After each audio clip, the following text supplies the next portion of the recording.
Delivery അവിടെ വെച്ചിട്ടാണ്. ആ ദിവസങ്ങളിൽ നമുക്ക് ഭയങ്കര ടെൻഷനായിരുന്നു ശരിക്കും. കർശനമായിട്ട് ചട്ടം കെട്ടിയിട്ടുണ്ട്, ആരോടും പറയരുത് എന്നൊക്കെ പറഞ്ഞിട്ട്. മമ്മൂട്ടിയാണ് ഇതിൽ പ്രധാന വേഷം ചെയ്യുന്നതെന്ന് പറഞ്ഞു. പെട്ടെന്ന് മമ്മൂട്ടിയാണോ? ആണോ? ആ, ഞാൻ മമ്മൂട്ടിയായിട്ട് ഇതുവരെയും മീറ്റ് ചെയ്തിട്ട് പോലും ഇല്ല. അങ്ങനെ തന്നെയാണ് ചേച്ചി മമ്മൂക്കാനെ കണ്ടത്. മമ്മൂക്കാൻ ചേച്ചിയും കണ്ടത് എങ്ങനെയാണ് അമ്മയും മോനെന്നുള്ള ഒരു ഇതിലാണ്. റസാഖ് അവിടെ സീൻ എവിടെയെന്നൊക്കെ ചോദിക്കുമ്പോൾ നമുക്ക് ഞാൻ പറഞ്ഞു റസാഖ് ചെറിയ കറക്ഷൻ ഉണ്ടെന്ന് എഴുതിയിട്ട് നന്നായിട്ടുണ്ടായിരുന്നില്ല സീൻ, പിന്നെ അയാളത് മാറ്റി കൊളാക്കുമോ എന്നൊക്കെ നമുക്ക് ചോദിക്കുമായിരുന്നു. ഇവര് ഇത്രയും എന്താണെന്നുള്ള രീതിയിൽ ഇങ്ങനെ ഗൗരവത്തിൽ പോകും. ഇപ്പോൾ വരാൻ പറ്റില്ല, കുറച്ച് കഴിയും എന്ന് പറഞ്ഞിട്ട് നമുക്ക് പറഞ്ഞു വിടുകയും ചെയ്യും. ഒന്ന് ആലോചിച്ച് നോക്കും, ഭയങ്കര സന്തോഷമുള്ള ദിവസമാണ് പുള്ളിയെ സംബന്ധിച്ചോളം. കരയാണ് ഷോട്ടാണ് എടുക്കേണ്ടത്. ശരിക്കും എൻ്റെ കണ്ടൊക്കെ അറിഞ്ഞു ആ ഷോട്ടിൽ നമുക്ക് അഭിനയിച്ച് കഴിഞ്ഞു. മമ്മൂക്ക അപ്പോൾ കണ്ടുകൊണ്ടിരിക്കണം ദൂരെ നമുക്ക് വിളിച്ചിട്ട് വരകലായിരുന്നു പറഞ്ഞിട്ട് നമുക്ക് വന്നിട്ട് ഇങ്ങനെ അരക്കുന്നു പറഞ്ഞിട്ട് മമ്മൂക്കയാണ് നയൻതാരനെ അരക്കണം എങ്ങനെയാണെന്ന് പഠിപ്പിച്ചു കൊടുത്തത്.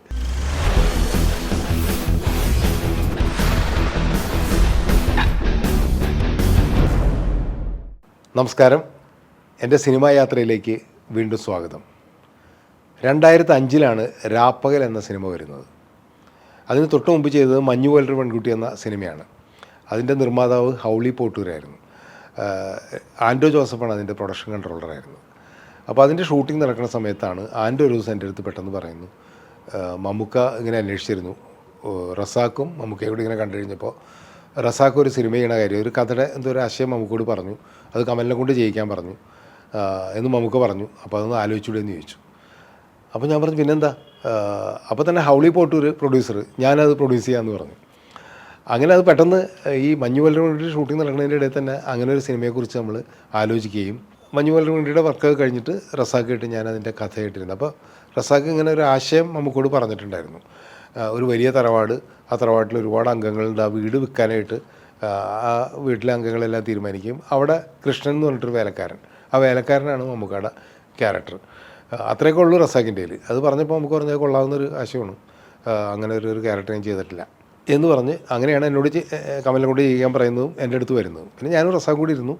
കുറേ ദിവസങ്ങൾ ഇരുന്ന് കഴിഞ്ഞപ്പോൾ ആ കഥ പൂർണ്ണ രൂപത്തിലേക്ക് ഇങ്ങനെ ഉരുത്തിരിഞ്ഞ് വന്നു. മഞ്ഞുപോലൊരു റിലീസ് ചെയ്ത് മഞ്ഞുപോലൊരു സാമ്പത്തികമായിട്ട് അധികം വിജയിച്ചില്ല, പക്ഷേ നല്ല കോസ്റ്റ് വന്നൊരു സിനിമയായിരുന്നു. അപ്പോൾ ഹൗളി പോട്ടൂർ അതിൻ്റെ ഡിസ്ട്രിബ്യൂട്ടർ സ്വർഗീത്ര അപ്പച്ചനായിരുന്നു. അപ്പോൾ മഞ്ഞുപോലൊരു കുറച്ച് നഷ്ടവും വന്നു ഹൗളി പോട്ടൂരിനും സ്വർഗീത്ര അപ്പച്ചനും. അപ്പോൾ ഹൗളി പോട്ടൂർ പറഞ്ഞിങ്ങനെ മമ്മൂക്കയുടെ ഡേറ്റ് ഉണ്ട് അടുത്ത, അത് ചെയ്യാനായിട്ട്. അപ്പോൾ ഹൗളി പോട്ടൂരൊന്നും തീരുമാനിച്ചിട്ടുണ്ടായിരുന്നില്ല, ഹൗളി പോട്ടൂർ അങ്ങോട്ട് പറഞ്ഞാണ്. അപ്പോൾ നമുക്ക് ഇങ്ങനെ ചെയ്യാമെന്ന് പറഞ്ഞിട്ടുണ്ട് കമൽ സാറിൻ്റെ പടം എന്ന് പറയുകയും, അപ്പോൾ ഉടനെ സ്വർഗീയതര അപ്പച്ചൻ പറഞ്ഞ് നമുക്ക് ഒരുമിച്ചത് ചെയ്യാം, മഞ്ഞുപോലൊരു നഷ്ടമൊന്നും പ്രശ്നമാക്കണ്ട, ഹൗളി തന്നെ ചെയ്തോളൂ. അങ്ങനെ മമ്മൂക്കാനെ പോയി കാണുന്നു, സംസാരിക്കുന്നു, മമ്മൂക്കാക്ക് അഡ്വാൻസൊക്കെ കൊടുത്ത് നമ്മൾ കാര്യങ്ങൾ മൂവ് ചെയ്യുന്നു. നമുക്ക് ഡേറ്റൊക്കെ പറയാമെന്ന് പറഞ്ഞു. അപ്പോൾ ഈ കഥ മമ്മൂക്കൊക്കെ ഇഷ്ടപ്പെട്ടുകൊണ്ട് തന്നെ ബാക്കിയുള്ള കാസ്റ്റിംഗ് പരിപാടികളൊക്കെ, അപ്പോൾ അതിലൊരുപാട് ആർട്ടിസ്റ്റുകൾ വരുന്നുണ്ട്, കുറേ കാസ്റ്റ് വരുന്നു. പക്ഷേ ലൊക്കേഷൻ അധികം ഇല്ലാത്തതുകൊണ്ട് ഒറ്റ വീടാണ് നമുക്ക് പ്രധാനമായിട്ട്, തറവാട് വീടാണ്. അപ്പോൾ അത് വരിക്കാശ്ശേരി മനയാണ് ഞങ്ങൾ തീരുമാനിച്ചത്. അന്ന് ആ കാലത്തൊക്കെ ഒരു തറവാട് വലിയൊരു തറവാട് കിട്ടണമെന്നുണ്ടെങ്കിൽ വരിക്കാശ്ശേരി മന തന്നെ പോകണം. ഇപ്പോഴും അങ്ങനെയൊക്കെ തന്നെയാണ്, ഇപ്പോൾ അങ്ങനത്തെ സിനിമകളില്ലാന്ന് മാത്രമേ ഉള്ളൂ. അപ്പോൾ വരിക്കാശ്ശേരി മനയാണെങ്കിൽ ഒരുപാട് സിനിമകൾ ഷൂട്ട് ചെയ്ത് കഴിഞ്ഞ് നമുക്ക് എല്ലാവർക്കും അറിയാവുന്ന പോലെ ദേവാസുരം, ആറാം തമ്പുരാൻ തുടങ്ങിയിട്ടുള്ള വലിയ ഹിറ്റ് സിനിമകളിലൊക്കെ തന്നെ ഇത് വന്നു. അപ്പോൾ അത് വേറെ രീതിയിൽ വരിക്കാശ്ശേരി മന വേണം എന്നുള്ള രീതിയിൽ സുരേഷ് കൊല്ലാണ് ആർട്ട് ഡയറക്ടർ. സെറ്റ് കാര്യങ്ങളൊക്കെ അതുപോലെ സ്കെച്ച് ചെയ്യിച്ചു. കുറച്ചും കൂടി വ്യത്യാസമുള്ളൊരു വലിയ വരാന്തയൊക്കെ ആയിട്ട്, മറ്റെല്ലാ സിനിമയിലും കാണുന്നതിനേക്കാളും വലിയൊരു വരാന്തയൊക്കെയാണ് ആ സിനിമയിൽ നമ്മൾ വരിക്കാശ്ശേരിയുടെ മനയുടെ മുമ്പിൽ സെറ്റിട്ടതാണ്. അങ്ങനെ വരിക്കാശ്ശേരി വരാൻ തീരുമാനിച്ചപ്പോൾ ഒരുപാട് കാസ്റ്റിംഗ്, ഒരുപാട് ആർട്ടിസ്റ്റുകൾ വരുന്നുണ്ട്. അപ്പോൾ അതിൽ പ്രധാനപ്പെട്ട ഫീമെയിൽ ക്യാരക്ടേഴ്സ് ഒന്ന് നയൻതാര അഭിനയിച്ച ക്യാരക്ടർ, പിന്നെ ഗീതു മോഹൻദാസ് അഭിനയിച്ച ക്യാരക്ടർ, അത് ഹീറോയിൻസ് എന്ന് പറയുന്നത്. മറ്റത് അമ്മയുടെ ക്യാരക്ടർ, അത് ശാരദ അല്ലെങ്കിൽ ഷീല എന്നുള്ള രീതിയിലാണല്ലോ അന്നത്തെ നമ്മളെല്ലാവരും ആലോചിച്ചു. അപ്പോൾ ഈ മനസ്സിനക്കരെ വന്നിട്ടുള്ളതുകൊണ്ട് തന്നെ ഷീല വേണ്ടാന്ന് നമ്മൾ ആദ്യമേ തന്നെ തീരുമാനിച്ചു. അപ്പോൾ ശാരദ ചേച്ചി എന്നുള്ള രീതിയിൽ നമ്മൾ പറയുകയും ശാരദയെ ഞാൻ വിളിച്ചു കഴിഞ്ഞപ്പോൾ അവർ കുറേ വർഷമായിട്ട് മലയാള സിനിമയിലൊന്നും അഭിനയിച്ചിട്ടില്ല. അപ്പോൾ അവരിങ്ങനെ ആദ്യം അങ്ങനെ ചെയ്യും, ഞാൻ മലയാള സിനിമയിൽ ഇപ്പോൾ അഭിനയിച്ചിട്ട് കുറേ കാലമായി. അപ്പോൾ അവർ MP ആയിട്ട്, ആ സമയത്ത് ആന്ധ്രാപ്രദേശിൽ നിന്നുള്ള MP ആണ് അവർ. അപ്പോൾ എനിക്ക് അതിൻ്റേതായ തിരക്കുണ്ട്, പാർലമെൻറ്റ് സെഷനും കാര്യങ്ങളൊക്കെ ആയിട്ട് തിരക്കുണ്ട്. പിന്നെ അവർ അവിടുത്തെ വനിതാ കമ്മീഷൻ പോലെ എന്തോ ഒരു സംഭവത്തിൻ്റെയൊക്കെ ചെയർപേഴ്സണൊക്കെ ആയിരുന്നു. അപ്പോൾ അതുകൊണ്ട് അതിനൊന്നും എനിക്ക് സമയം ഉണ്ടാവില്ല, അതുകൊണ്ട് ഞാനിപ്പോൾ ഒന്നും അഭിനയത്തെക്കുറിച്ച് ആലോചിച്ചിട്ടില്ല. അപ്പോൾ ഞാൻ ശാരദ ചേച്ചിയോട് പറഞ്ഞു, ചേച്ചി ഒന്ന് കഥ കേട്ട് നോക്കൂ, മമ്മൂട്ടിയാണ് ഇതിൽ പ്രധാന വേഷം ചെയ്യുന്നതെന്ന് പറഞ്ഞു. പെട്ടെന്ന് ശാരദ, മമ്മൂട്ടിയാണോ? ആണോ? ആ, ഞാൻ മമ്മൂട്ടിയായിട്ട് ഇതുവരെയും മീറ്റ് ചെയ്തിട്ട് പോലും ഇല്ല, മമ്മൂട്ടി അഭിനയിക്കുന്നൊരു പടമാണെങ്കിൽ എനിക്ക് അഭിനയിക്കാൻ ഭയങ്കര താല്പര്യമുണ്ട്. കാരണം അത്രയും ഗംഭീര ഒരു ആക്ടറാണ് അദ്ദേഹം എന്ന് പറയുന്നത്. കഥയും പറഞ്ഞില്ല, ഒന്നും പറഞ്ഞില്ല, മമ്മൂക്കയാണെന്ന് പറഞ്ഞ ഉടനെ തന്നെ വളരെ എക്സൈറ്റഡ് ആയിട്ട് അവർ ഓക്കെ എന്ന് പറഞ്ഞു എന്നുള്ളതാണ്. അങ്ങനെ പിന്നെ ഫോണിൽ കൂടി ഞാൻ ഫുൾ കഥ പറഞ്ഞു. അപ്പോൾ അവർക്ക് വളരെയധികം ഇഷ്ടപ്പെട്ടു. കാരണം അവർ ഏറ്റവും പ്രധാനപ്പെട്ട വേഷമാണല്ലോ അതിൻ്റെ അകത്ത്.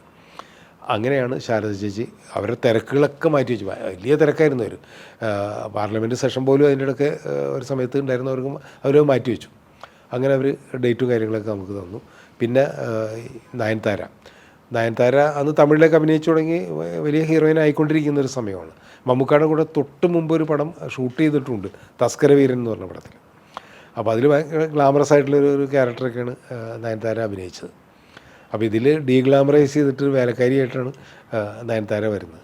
പക്ഷേ നയൻതാരയോടും ക്യാരക്ടർ പറഞ്ഞപ്പോൾ അവർക്ക് യാതൊരു പ്രശ്നവും ഇല്ല.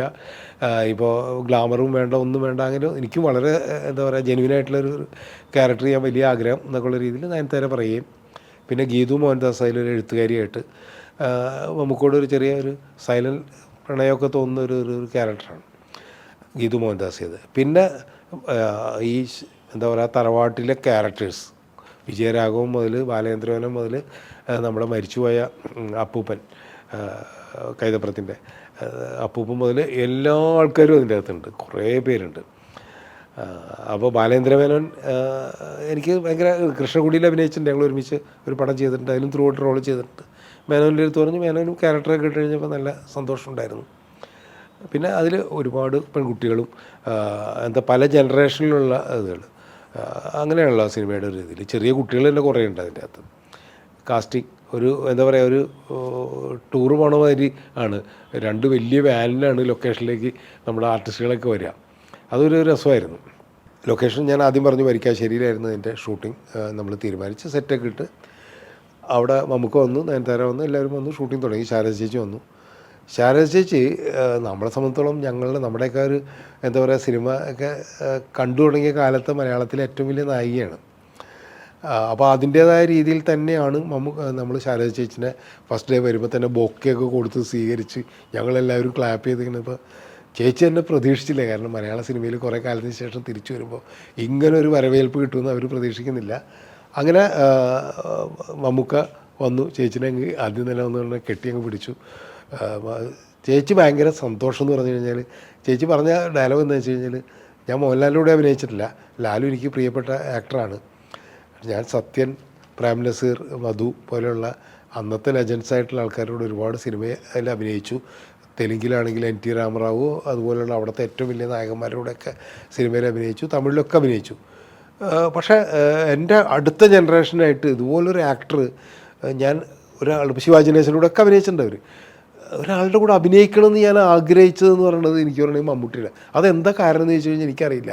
അതുകൊണ്ടാണ് കമൽ എൻ്റെ അടുത്ത് ഇങ്ങനെ ഒരു സിനിമയെക്കുറിച്ച് പറയുന്നത് മമ്മൂട്ടിയാണെന്ന് പറഞ്ഞ ഉടനെ തന്നെ ഞാനത് ആക്സെപ്റ്റ് ചെയ്തു എന്ന് പറഞ്ഞു. നമുക്കൊക്കെ വലിയ സന്തോഷമായത്. കാരണം വെച്ച് കഴിഞ്ഞാൽ ശാരദയെ പോലെ ഒരു ആക്ട്രസ് അങ്ങനെ ഒരു ഒപ്പീനിയൻ പറയാമെന്ന് പറയുന്നത് തന്നെ വലിയ കാര്യമല്ല. അപ്പോൾ അതൊരു എന്താ അറിയില്ല, ആ ഒരൊറ്റ ഫസ്റ്റ് ഡേ തന്നെ അവർ രണ്ടുപേരും കൂടെയുള്ള സീനാണ്. ശാരദ ചേച്ചി വന്നുകൊണ്ട് മമ്മൂക്കയുള്ള ഷോട്ടിലാണ് കിച്ചണിലെ സീനാണ് ഫസ്റ്റ് എടുക്കുന്നത് തന്നെ. അത് സെറ്റപ്പ് ചെയ്ത് എല്ലാം തുടങ്ങിയ ഉടനെ തന്നെ ആദ്യത്തെ ഷോട്ട് കഴിഞ്ഞ് കഴിഞ്ഞപ്പോൾ തന്നെ അമ്മയും മോനും എന്നുള്ള ഒരു കെമിസ്ട്രി ഉണ്ടല്ലോ, നമ്മൾ ആ സിനിമ കണ്ടിട്ടുള്ള എല്ലാവർക്കും അറിയാം. ആ കെമിസ്ട്രി ആദ്യത്തെ ഷോട്ടിൽ തന്നെ വന്നു എന്നുള്ളതാണ്.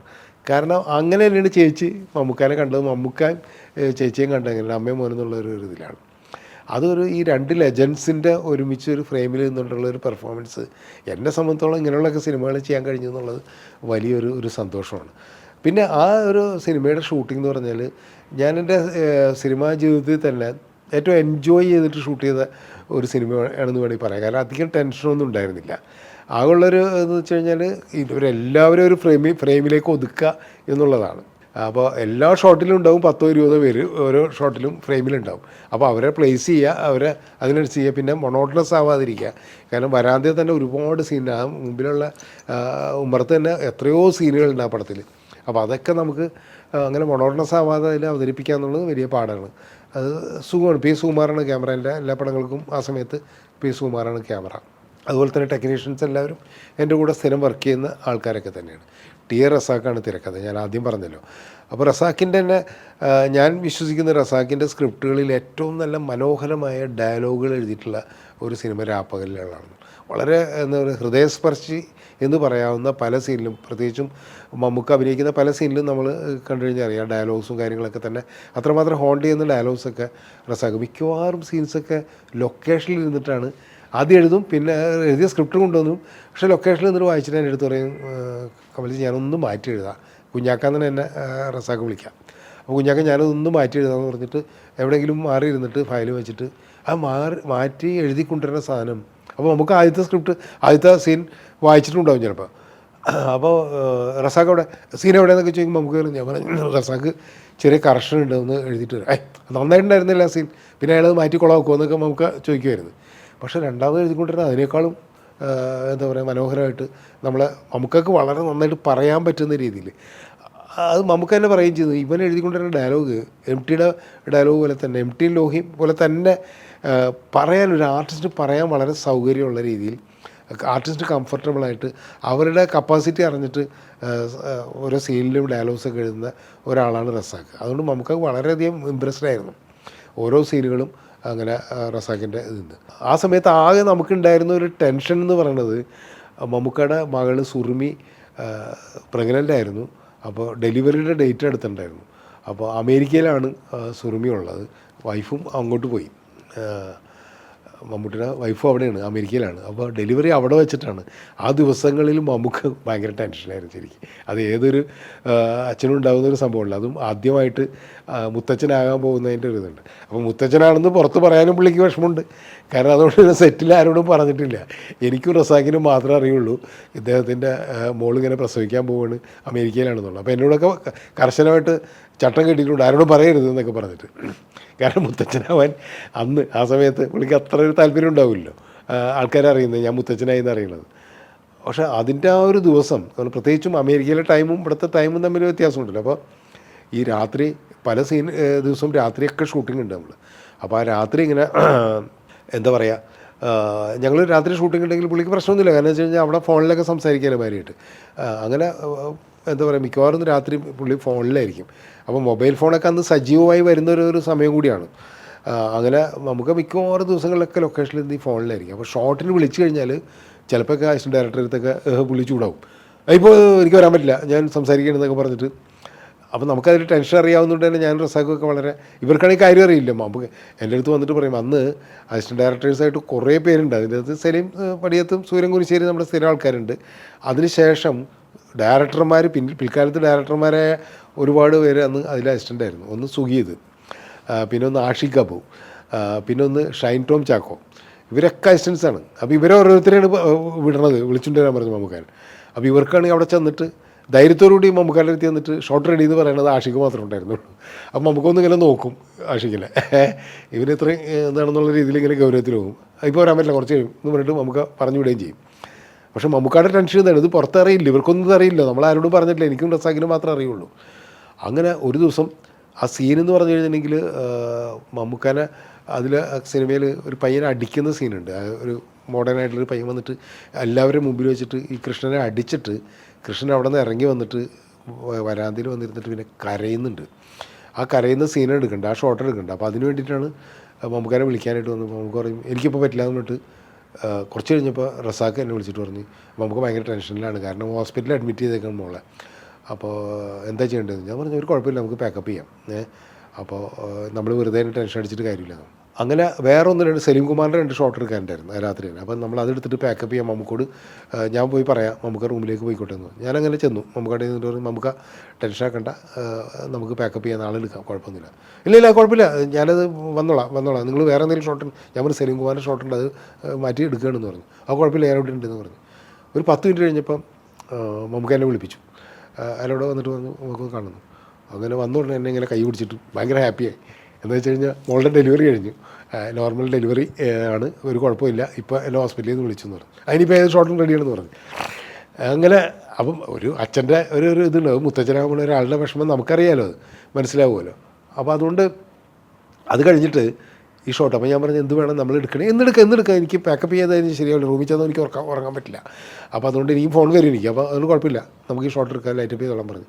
അങ്ങനെ ഞങ്ങൾ അത് ലൈറ്റപ്പ് ചെയ്ത ആ ഷോട്ട് ഒന്ന് ആലോചിച്ച് നോക്കും. ഭയങ്കര സന്തോഷമുള്ള ദിവസമാണ് പുള്ളിയെ സംബന്ധിച്ചോളം. കരയണ ഷോട്ടാണ് എടുക്കേണ്ടത്. അപ്പോൾ അത് സന്തോഷത്തിൻ്റെ കരച്ചിലാണോ സങ്കടത്തിൻ്റെ കരച്ചിലാണോ എന്ന് നമുക്കറിയില്ല. പക്ഷേ ഒറ്റ ഷോട്ടിൽ തന്നെ മമ്മൂക്ക കരഞ്ഞപ്പോൾ ശരിക്കും പറഞ്ഞെങ്കിൽ ക്യാമറയുടെ ബാക്കിൽ ഞാൻ റസാഖൊക്കെ നിൽക്കണ്ടായിരുന്നു. അങ്ങനെ ശരിക്കും എനിക്ക് എൻ്റെ കണ്ണൊക്കെ അറിഞ്ഞു ആ ഷോട്ടിൽ നമുക്ക് അഭിനയിച്ച് കഴിഞ്ഞപ്പോൾ. ഷോട്ട് കട്ട് ചെയ്തുകൊണ്ട് ഞാനും റസാഖ് കൂടി ക്ലാപ്പ് ചെയ്തു. അപ്പോൾ ബാക്കി എല്ലാവരും കൂടി ക്ലാപ്പ് ചെയ്തു. അപ്പം ഞാൻ മമ്മൂക്കോട് പറഞ്ഞു, മമ്മൂക്ക ഇപ്പം ഞാനിത് എല്ലാവരോടും പറയും. അപ്പോൾ സെറ്റിൽ കുറേ പേരുണ്ട്, മറ്റേ ചാരദ ചേച്ചിയൊക്കെ എല്ലാവരും ഉണ്ട്. കാരണം അപ്പോൾ എനിക്ക് തോന്നുന്നു രാത്രി ഒരു 11:30-12 മണി ആയിട്ടുണ്ടാവും. അത് കഴിഞ്ഞിട്ടും 2-3 ഷോട്ടുകൾ എടുക്കാനുണ്ട്, കുറേ പേരുണ്ട്. അപ്പം നമുക്ക് പറയും അത് പറയണോ, ഞങ്ങൾ പറയുന്നത്. അങ്ങനെ ഞങ്ങൾ അനൗൺസ് ചെയ്തു നമുക്കൊക്കെ ഗ്രാൻഡ് ഫാദറായിരുന്നു. സെറ്റിൽ പിന്നെ ഭയങ്കര ആഘോഷമായിരുന്നു. അങ്ങനെ നെക്സ്റ്റ് ഡേ അതിൻ്റെ ഒരു ആഘോഷവും പരിപാടിയൊക്കെ സെറ്റിലുണ്ട്, അത് കേട്ടെ. പക്ഷേ ഞാൻ പറഞ്ഞു വന്നത് ആ ഷോട്ട്, ആ കരയണ നമുക്ക് അഭിനയിച്ച ഷോട്ട്, ഞാൻ ക്യാമറയുടെ ബാക്കിൽ നിന്ന് ഞാനും റസാഖും കൈയടിച്ചു.